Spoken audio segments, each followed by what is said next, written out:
I do remember that farm workers, when we worked in the fields with hundreds of other people working also alongside of us, there were no field toilets, there was no drinking, potable drinking water.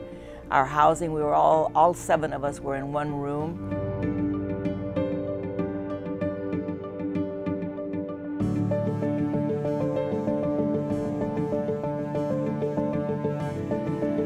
When I became director of United Farm Workers in Texas, it was in '75. I had just had a baby and I was pregnant with my second one.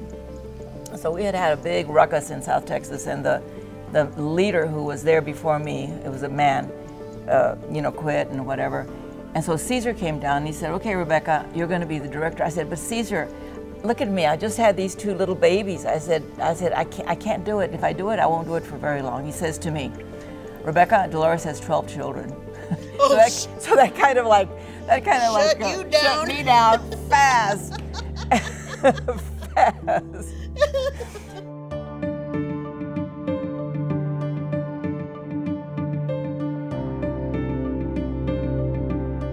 I became an activist quite by accident because I wanted people to understand how our community felt.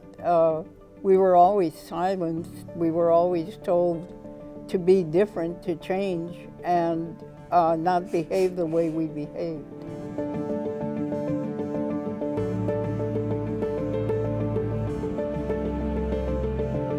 It's a group that the church should not, and really the religion doesn't exclude, but the hierarchy does. And so I think my responsibility is to speak up and speak out against the clergy. And whatever chance I get, I will. I said that the church needs to stop treating the LGBT community like lepers at the edge of the village. I know I raised some eyebrows, but that's the way it was in Christ's time. They kept the lepers at the edge of the village, and they're still doing that.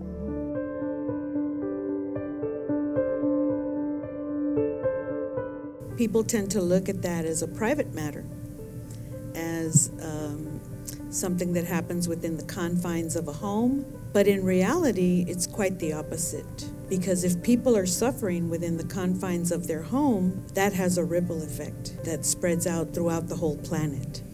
But if you live in a home where you're being battered and abused and mistreated and shamed and violated and assaulted, then your chances of reaching that potential are greatly diminished. And unfortunately, those are the people that walk around the world with us. And that's when a lot of harm is done to our world.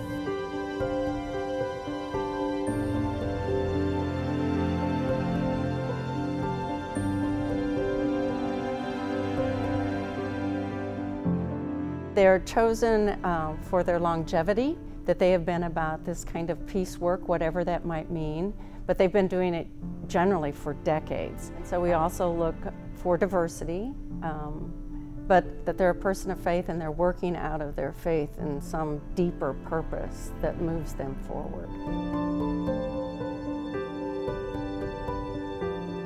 Many issues in this country and in this state particularly are not spoken about too often by our leadership.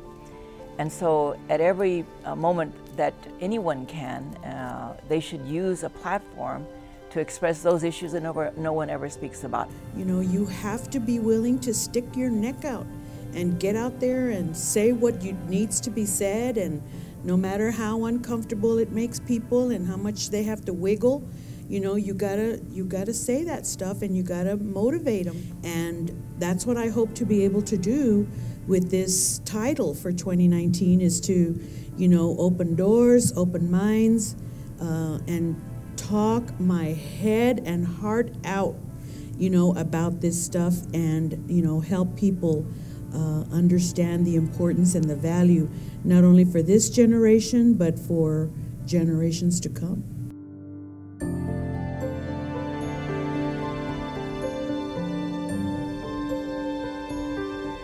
when they learned that I was getting the Peace Laureate, said, Rebecca, you really shouldn't be given the dove because, you know, peace is always, you know, enshrined by this dove. He says, your symbol should be a pigeon because pigeons ruffle their feathers and they poop on everybody, and I think you should be given, the pigeon award.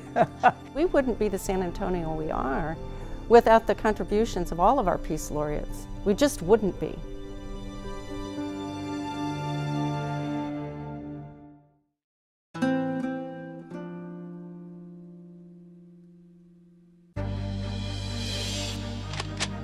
What I wanted then is what I want now, freedom, including fighting for women's rights specifically.